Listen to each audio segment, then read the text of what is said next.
Hello, am I audible? Assalamualaikum sir. Yes sir. Okay, so what हम क्या कर रहे थे लास्ट क्लास में? So Euclidean domain. हाँ, शायद मैंने आपको कुछ बताया था, थोड़ा सा और उसमें हम डिस्कस करेंगे, फिर हम अपने मेन टॉपिक पे वापस आ जाएंगे, ठीक है? क्योंकि वो आपका टॉपिक तो नहीं है, अलबत्ता मैं थोड़ा आपको बता रहा हूँ चीज़ें। तो हमने देख लिया था वो in the last class we actually defined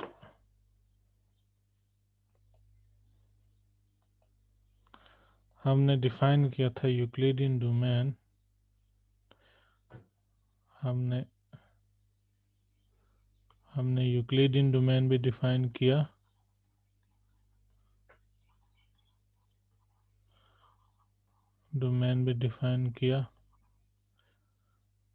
और हमने कहा कि ये class of Euclidean domains contained है class of principal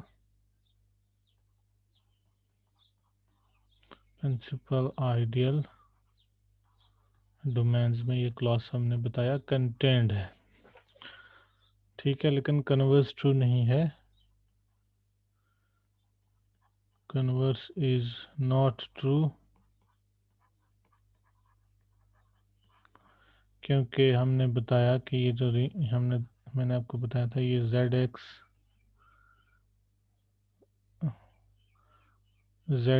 is no, हमने बताया प्रिंसिपल आइडियल डोमेन। हाँ, मैंने ये आपको एग्जांपल, मैंने सिर्फ ये बताया था।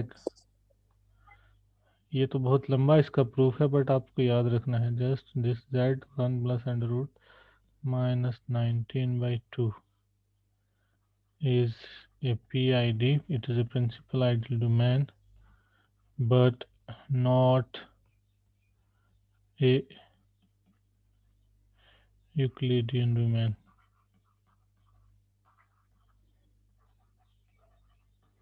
ये यूक्लिडियन डोमेन नहीं है। और एक चीज़ हमने और रिजल्ट किया था लास्ट पे, हमने एक ही रिजल्ट किया था कि यूक्लिडियन डोमेन नहीं, हमने किया था ये result in a PID, in a principal ideal domain, in a PID, a non-zero ideal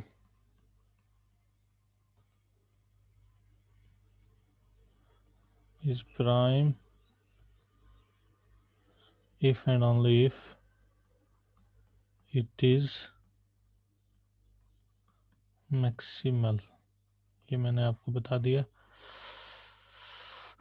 maximal तो हमेशा प्राइम होता है, लेकिन PID में prime non zero prime ideals भी क्या होते हैं, वो मैक्सिमल आइडियल्स होते हैं, ये हमने देख लिया।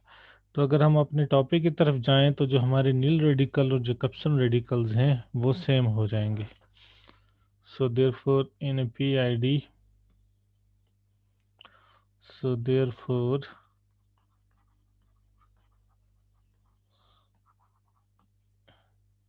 in a PID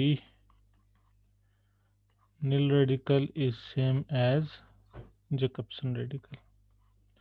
जैसे आपका ये है fx, ये भी PID है, z भी आपका क्या है, PID है। हर कोई फील्ड तो PID होता ही होता है। तो इन सब में निल रेडिकल और जैकबसन रेडिकल जो है वो सेम होंगे और ज़ीरो होंगे इनफैक्ट, क्योंकि ये सारे तो इंटीग्रल डोमेन्स हैं। इंटीग्रल डोमेन्स में आपके पास there are no non-zero nilpotent elements. There are no non-zero nilpotent elements. So this was थोड़ा सा मैं आपको यूनिक फैक्टराइजेशन डोमेन्स के बारे में भी बताना चाहता हूँ, उसके बारे में थोड़ा सा आइडिया देना चाहता हूँ, फिर हम वापस आ जाएंगे अपने मेन टॉपिक पे। ठीक है, तो यूनिक फैक्टराइजेशन डोमेन्स डिफाइन करने से पहले आपको पहले इरेड्यूसिबल एलिमेंट्स और प्राइम एलिमेंट्स का पता होना चाहिए किसी भी इंटीग्रल डोमेन में। तो डेफिनेशन में लिख लेता हूँ इरेड्यूसिबल एलिमेंट्स किसको कहते हैं। सो अगर आपके पास let R be an integral domain, let R be an integral domain, ठीक, तो पहले तो इरेड्यूसिबल एलिमेंट में बताऊंगा। Suppose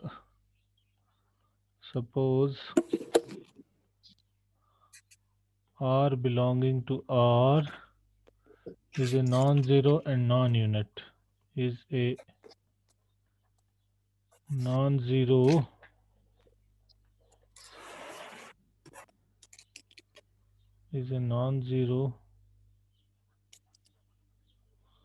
and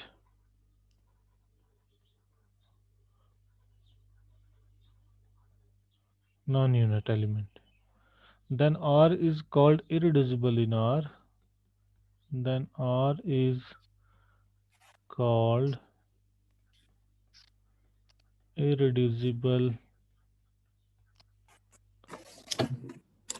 in R। ये कौन है? Who is this guy? Then R is called irreducible in R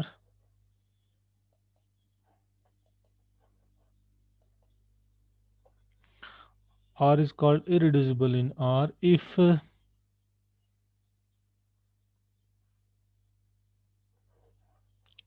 okay, so R is called irreducible in R if whenever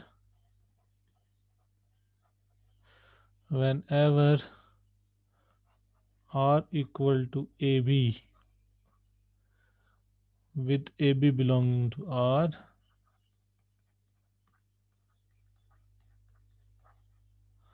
then at least one of A and B must be a unit in R. Then at least one of A and B must be a unit in R। मतलब इसकी जब भी factorisation होगी R की in as a product of two elements, तो दोनों elements non units नहीं हो सकते, ठीक है, उनमें से एक एलिमेंट एटलीस्ट जो है वो यूनिट होना चाहिए। Okay, such elements are called as irreducible elements. और इसी तरह प्राइम एलिमेंट, तो आपको पता है प्राइम एलिमेंट किसको कहते हैं। The non zero element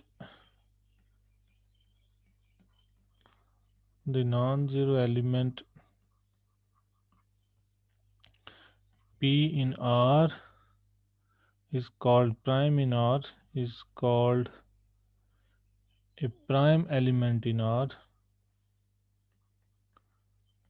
a prime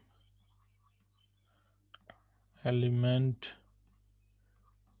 in R if ideal generated by P is a prime ideal in R, is a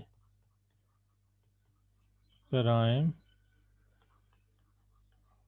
ideal in R। तो प्राइम आइडियल कब होता है? जब तो ये एलिमेंट, ये आइडियल प्रॉपर नहीं होगा, that is to say that P is a non unit, क्योंकि अगर P यूनिट होगा तो P is not a unit, क्योंकि अगर P यूनिट होगा तो जो P से आइडियल जनरेट होगा वो तो पूरा R होगा, तो इसलिए ये P नॉट यूनिट होना चाहिए। And if product AB belonging to R, sorry, product AB belonging to ideal generated by P, it should be implies that A belongs to ideal generated by P or B belongs to ideal generated by P. That is to say that P divides AB implies P divides A और P divides B. तो prime element कौन सा element हो गया? वो तो पहले non unit होना चाहिए और दूसरा उसकी ये प्रॉपर्टी होनी चाहिए किसी भी ए बी के लिए अगर P डिवाइड करता है ए बी को देन P मस्ट डिवाइड इधर A और B। ठीक है, तो ये हो गया प्राइम एलिमेंट। तो अब हर कोई प्राइम एलिमेंट इरेड्यूसिबल होता है लेकिन कन्वर्स इसका ट्रू नहीं है। This is a small fact और proposition, you can say that every prime element is irreducible but the converse is not true. In an integral domain,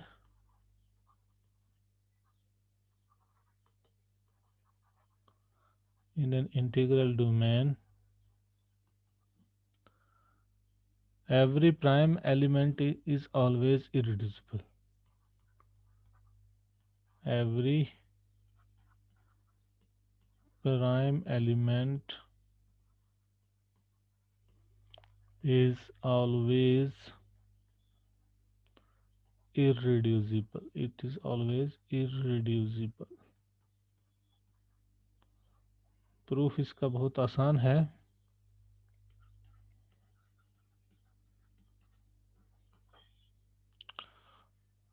ठीक है, अब मैं मानूंगा P प्राइम है, so let P belonging to R is prime element.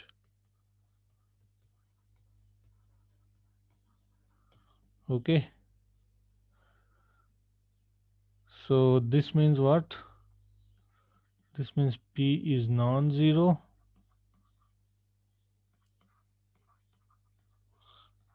and ideal generated by P is a prime ideal in R. Is a prime ideal in R. ठीक है,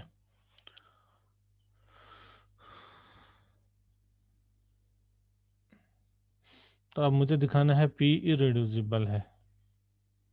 ठीक, तो P तो नॉन यूनिट है ही क्योंकि क्योंकि ये इससे जो आइडियल जनरेट हो रहा है वो प्राइम आइडियल है। So also P is non unit, also P is a non unit. तो अब इरेड्यूसिबल के केस में मानूंगा suppose P has a factorization A B. Okay, let P equals A B. तो इरेड्यूसिबल के लिए इधर A और B at least one of A and B must be unit होना चाहिए, है ना। So P equal to A B, इसका मतलब क्या हो गया? This A B belongs to ideal generated by P। अब आइडियल जनरेटेड बाई B तो प्राइम है, so this means what? Either A belongs to ideal generated by P or B belongs to ideal generated by P। ठीक है, तो मैं मानूंगा suppose A belong कर रहा आइडियल जनरेटेड बाई P में, से A belongs to ideal generated by P। Similar argument applies when I assume that B belongs to ideal generated by P। तो अगर A बिलोंग करता है आइडियल जनरेटेड बाई P में, so this इसका मतलब क्या हो गया? A होगा equal to P R for some R in R. Okay, so this means P जो कि हमारा ए बी था, और ए बी अब ए की वैल्यू है आपके पास पी आर, तो ये आ गया पी आर बी। ठीक है, पी को मैं पी इंटू वन भी लिख सकता हूँ। तो अब ये इंटीग्रल डोमेन है, पी नॉन जीरो है, so I can cancel this. So this actually implies that R B equals to one. तो इसका मतलब क्या आ गया? It says that B is a unit. Okay, and thus b is a unit, and thus b is a unit in R। तो P अगर कोई prime element है और P की अगर कोई इस टाइप की फैक्टराइजेशन है, तो उनमें से एटलीस्ट वन यूनिट है, B यूनिट हो गया। तो इसका मतलब है कि ये आपका R क्या हो गया? This P is irreducible. So thus P is irreducible in R। तो किसी भी इंटीग्रल डोमेन में प्राइम एलिमेंट हमेशा इरिड्यूसिबल होते हैं। ठीक है, प्राइम एलिमेंट इसका मतलब जो इरिड्यूसिबल की क्लास है वो बड़ी क्लास है। यहाँ पे आपके पास क्लास है, ये सेट है इरिड्यूसिबल एलिमेंट्स का, ये बड़ा वाला, और इसके अंदर लाइक सिटिंग हो रहा है प्राइम एलिमेंट्स वाला सेट। तो यहाँ आपके पास प्राइम्स हैं और यहाँ आपके पास इरिड्यूसिबल्स है। प्राइम्स वाले सेट बड़ा, प्राइम वाला सेट छोटा है इरिड्यूसिबल्स वाले सेट से, क्योंकि हमारे पास एग्जांपल्स हैं कि इरिड्यूसिबल जो है वो ज़रूरी नहीं है प्राइम हो। सो एज ए रिमार्क आप लिख भी सकते हैं, कन्वर्स ट्रू नहीं है। सो it is not true in general that an irreducible element is necessarily prime. It is not true in general that an irreducible element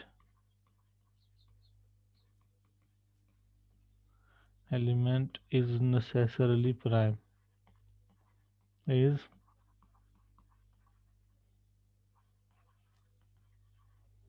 अब मैं खाली एग्जांपल कोट करूंगा, मैं उसका प्रूफ नहीं बताऊंगा, क्योंकि प्रूफ में बहुत सारी चीज़ें इन्वॉल्व हैं जो मुझे फिर उसके लिए टाइम लगेगा।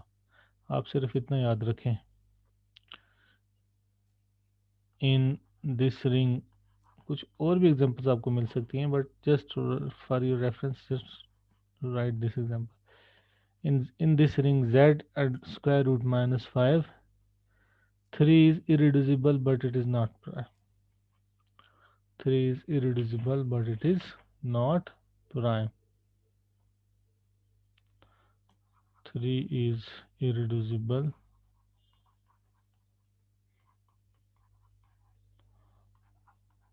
but not prime। ठीक है, लेकिन अब PID ऐसे खूबसूरत रिंग हैं कि इनमें हमारे पास यहाँ if and only if condition है। PID में non zero element is prime if and only if it is irreducible, तो जनरल रिंग में नहीं है। तो यहाँ से आप ये भी कंक्लूड करेंगे कि ये आपका रिंग जो है ये PID नहीं है, क्योंकि अगला रिजल्ट जो है वो यही कहता है।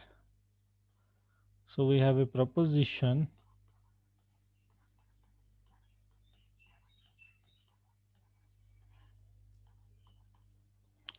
so in a PID a non-zero element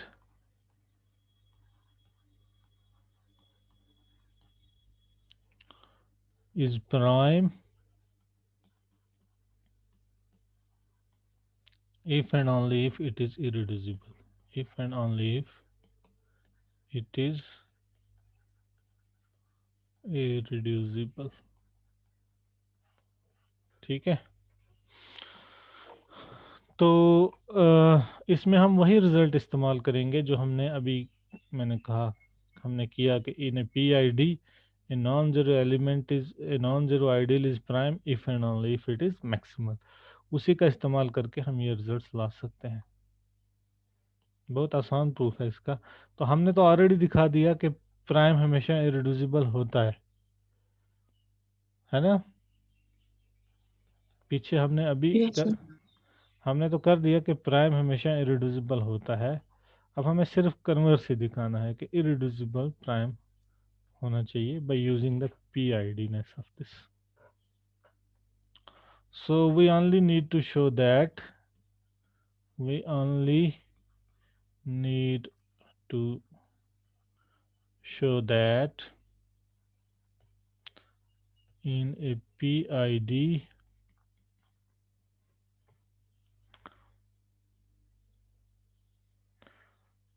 irreducible implies prime. Irreducible implies prime. हमें सिर्फ ये कन्वर्स ही दिखाना है इसका, ठीक है। So that is to say that if P belonging to R is irreducible, then P is prime. P is prime means what? अगर इसको prime दिखाना है, it that is we just need to show that the ideal generated by P is a prime ideal. Is a prime ideal. Okay, हमें ये दिखाना है।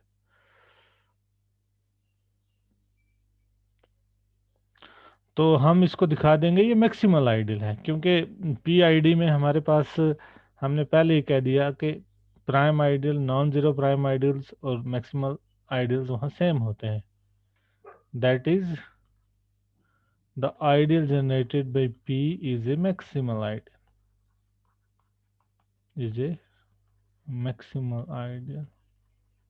तो हम सिर्फ दिखाएंगे कि ये मैक्सिमल आइडियल है, ठीक है, क्योंकि प्राइम आइडियल और मैक्सिमल आइडियल सेम है in a PID।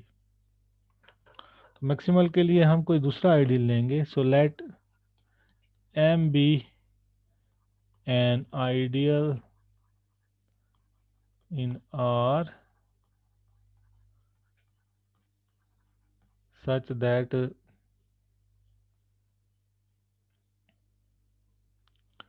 the ideal generated by P is contained in the ideal M। तो M तो ये PID है, तो आइडियल M जो होगा वो भी प्रिंसिपल आइडियल होगा, किसी M से जनरेट होगा, है ना, फॉर सम M। अब ये ideal generated by P content है इस आइडियल में, सो आपको मिलेगा कि P बिलोंग करेगा आइडियल जनरेटेड बाई M में, ठीक है। सो दिस मीन्स P कुछ होगा और M for some R in R,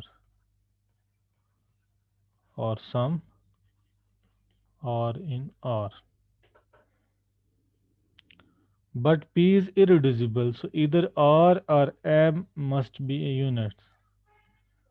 But P is irreducible,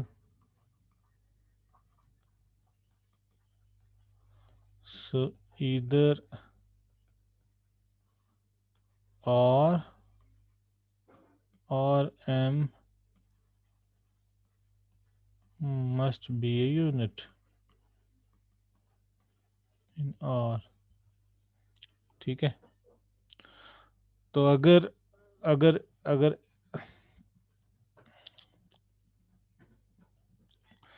तो अगर अगर आपका M यूनिट होगा, so if M is a unit, if M is a unit,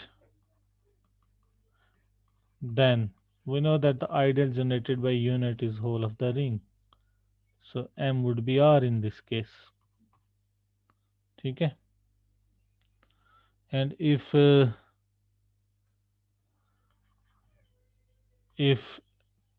if R is a unit, if R is a unit, then ideal generated by P is same as ideal generated by M. क्योंकि if two elements they differ by a unit, then they generate the same ideal. ये भी एक छोटा सा fact है, आप इसको just prove कर सकते हैं. if two elements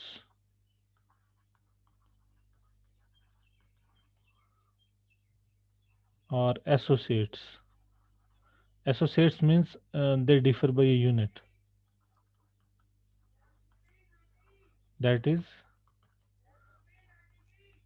they differ by a unit, then they generate the same ideal, then they generate the same ideal.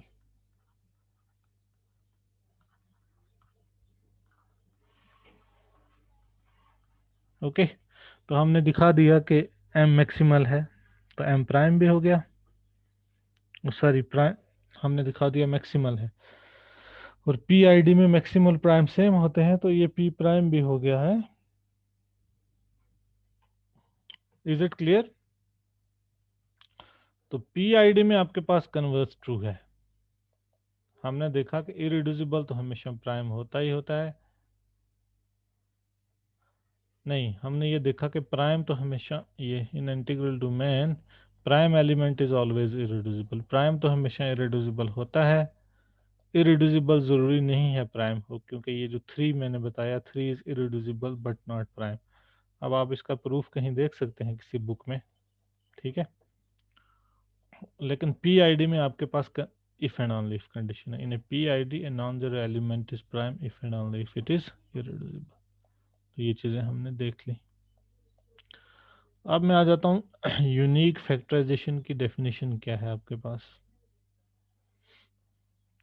What is a unique factorization domain, in short UFD. तो फिर हम इसको conclude करेंगे. So a unique factorization domain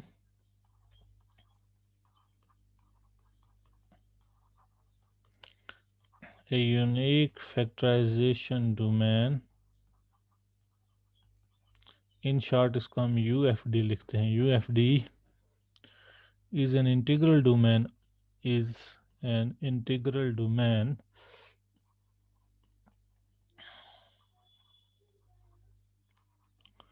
is an integral domain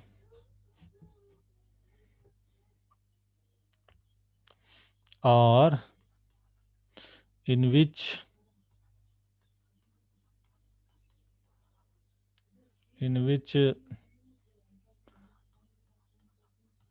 every non-zero element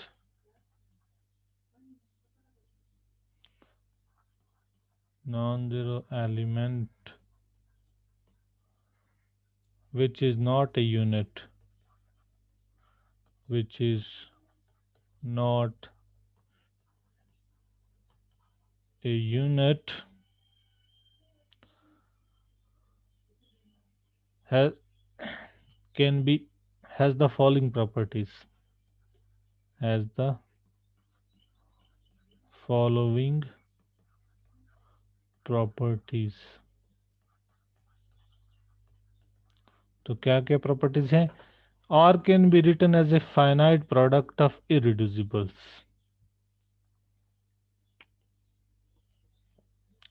पहली property है R can be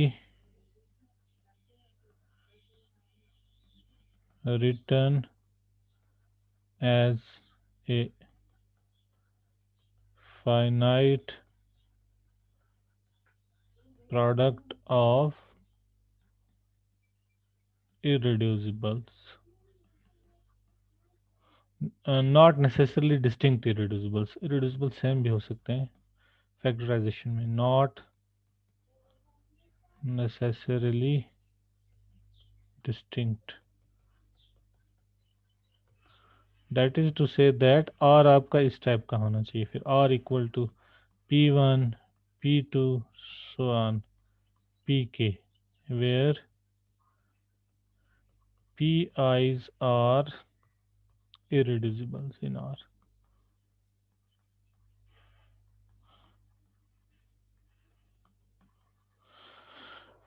और ये decomposition of R as a product of irreducibles ये यूनिक होगी। सेकंड प्रॉपर्टी हमें यही बताती है। The decomposition in one is unique up to associates. The decomposition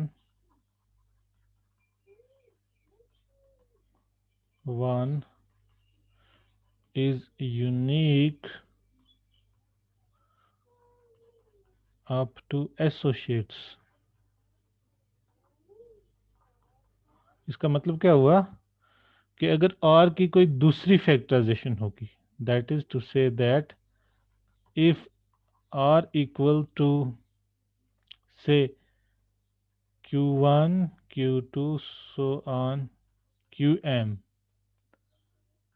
where Q1 so on Qm are irreducibles। Page में थोड़ा मिस होता है हेलो, कौन बोल रहा है? सर, पिछले पेज का थोड़ा कुछ रह गया, आप थोड़ा जल्दी कर रहे हैं टर्नओवर पेज। हाँ लिख लो। ये आपने लिखा, इसको आप R जो है फाइनाइट प्रोडक्ट ऑफ इरिड्यूसिबल्स होगा, R equal to P1 P2 Pk होगा, where Pi's are irreducibles in R। और दूसरी प्रॉपर्टी है कि ये डिकम्पोजिशन यूनिक होगी अप टू एसोसिएट्स। मतलब अगर आपके पास R की कोई दूसरी फैक्टराइजेशन होगी ऑफ इरिड्यूसिबल्स, देन पहले तो m इक्वल टू n होना, m इक्वल टू k होना चाहिए। मतलब नंबर ऑफ फैक्टर्स जो हैं वो सेम होने चाहिए दूसरी फैक्टराइजेशन में। जैसे हमने पहली फैक्टराइजेशन में माना कि सपोज k फैक्टर्स हैं, अगर दूसरी फैक्टराइजेशन में मान लो आपके पास m फैक्टर्स होंगे तो then m must be same as k, first condition. And pi must be ui qi, ठीक है, for where ui is a unit for each I running from 1 to so on n, है ना। तो ये है unique factorization domain की definition. और ये एक्चुअली इसकी मोटिवेशन आपको Z से मिल गई, रिंग ऑफ ये जो है ना आपका इंटीजर्स वाला। क्योंकि इंटीजर्स में, क्योंकि ये इंटीजर्स तो PID है और PID में इरिड्यूसिबल्स और प्राइम्स दोनों सेम मीनिंग रखते हैं। तो हमें पता है फंडामेंटल थ्योरम ऑफ अर्थमेटिक हमारी क्या कहती है, पता है आपको? फंडामेंटल थ्योरम ऑफ अर्थमेटिक क्या है भाई?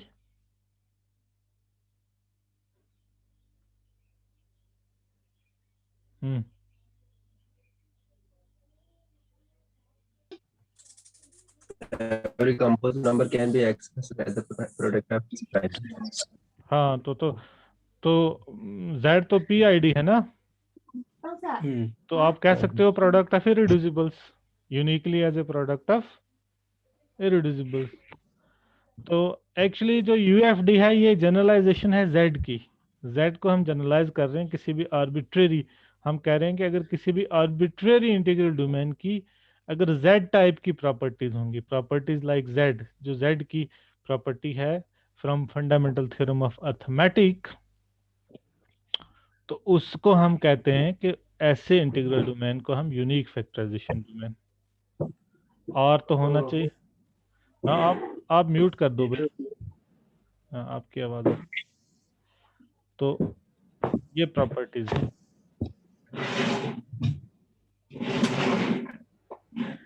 हाँ आप अपनी म्यूट कर दो भाई, आप सुन नहीं रहे हो, मुझे डिस्टर्ब होता है यहाँ से।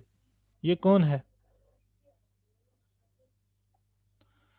So R can be written as a finite product of irreducibles. तो यूनिक फैक्टराइजेशन डोमेन क्या हो गया? ऐसा इंटीग्रल डोमेन कि जिसकी ये प्रॉपर्टी हो कि हर कोई non zero non unit element जो कि लिखा जाना चाहिए एज ए प्रोडक्ट ऑफ इरिड्यूसिबल्स, और ये प्रोडक्ट जो है वो ये फैक्टराइजेशन यूनिक होनी चाहिए इन द फॉलोइंग सेंस कि अगर इसकी कोई दूसरी फैक्टराइजेशन होगी then m must be k and pi must be ui. So z है ना आपका UFD, z is a UFD by fundamental theorem of arithmetic. Fundamental theorem of arithmetic.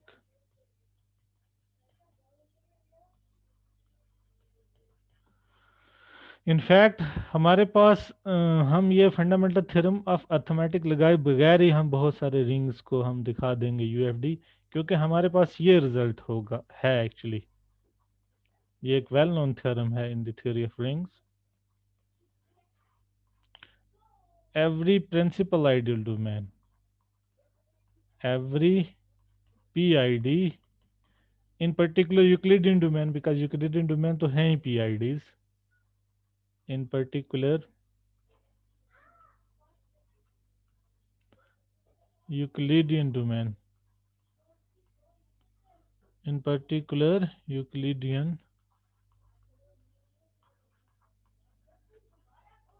domain, every principal ideal domain, in particular Euclidean domain, is a unique factorization domain. ठीक है, ये एक well known result है. तो इससे आपको क्या मिला? इससे तो आपको ये मिल गया कि आपका जो है Z भी हमने दिखाया ये UFD है क्योंकि ये यूक्लिडियन डोमेन है. ZI भी आपका UFD आ गया क्योंकि ये भी यूक्लिडियन डोमेन है, ये भी आपका UFD आ गया. ठीक है, और FX where F is a field, हमने दिखाया कि ये भी यूक्लिडियन डोमेन हो गया. फिर तो इसका मतलब ये भी UFD हो गया. तो ये सारे रिंग्स आपके UFD हैं. इनफैक्ट हमारे पास एक वेल नोन थ्योरम है, गॉस थ्योरम,